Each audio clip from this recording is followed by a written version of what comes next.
यातून महाराष्ट्र आणि देशाला एक उत्तम आशीर्वाद मिळेल। मी गणेशाला हीच प्रार्थना केली आहे की आपला महाराष्ट्र सुखी समृद्ध संपन्न व्हावा, इथला शेतकरी आणि सामान्य माणूस हा सुखाने जगावा आणि सर्वांनाच श्री गणेशाचा आशीर्वाद मिळावा, अशा प्रकारची श्री गणपतीला मी प्रार्थना केली। सर, वाढतं प्रदूषण बघता शाडूच्या मातींची मूर्तीची आवश्यकता आहे। तुम्ही स्वतः त्याची प्रतिष्ठापना केलेली आहे। लोकांना काय अपील, किमान पुढच्या वर्षी तरी प्रदूषण आपण कमी करू शकतो? हो, निश्चित मला असं वाटतं की साधारणपणे अलीकडच्या काळात ही जागृती वाढते आणि इको फ्रेंडली अशा प्रकारचे श्री गणेशाचं आगमन व्हावं।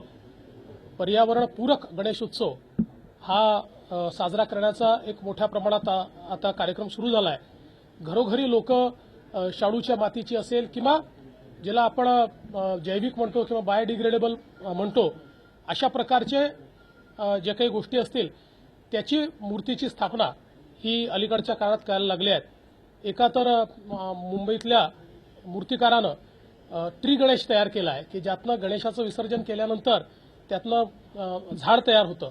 मला असं वाटतं लोकांमध्ये अवेअरनेस येतोय, अधिक अवेअरनेस आला पाहिजे, अधिक जाणीव जागृती झाली पाहिजे, अशा प्रकारची अपेक्षा आहे। आम्ही देखील शाडूच्या मातीचीच मूर्ती या ठिकाणी स्थापित केली आहे आणि लोकांना माझं आव्हान आहे की दरवर्षी लोकांनी जास्तीत जास्त पर्यावरणपूरक अशा प्रकारचा गणेशोत्सव साजरा करावा। आम्ही आमचे जे उत्सव साजरे करतो ते आमच्या पंचमहाभूतांची पूजा असते, त्यामुळे जे जे पंचमहाभूतात विलीन होऊ शकतं अशाच गोष्टींची पूजा झाली पाहिजे आणि गणेशाची मूर्ती देखील तशीच असली पाहिजे। आगामी मुंबई महापालिका आणि निवडणुकीसाठी आशीर्वाद मागितला गणपतीकडे? गणपती बाप्पांना कुठलाही राजकीय आशीर्वाद मागितलेला नाही। राजकारणाची आज ही वेळ नाही, राजकारणाबद्दल बोलायचं नाही, राजकारणाबद्दल विचारू नका।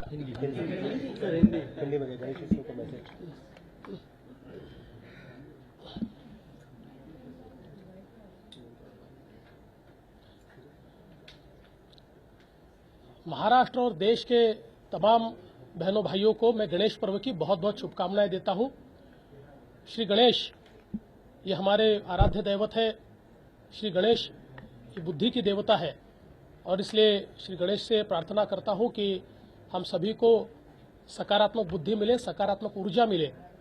बहुत बड़े पैमाने पर उत्साह के साथ ये पर्व मनाया जाता है और इस उत्साह से समाज में जो एक सकारात्मकता शुरू होती है, मैं ऐसा मानता हूं कि वो भी अपने आप में बहुत महत्वपूर्ण है।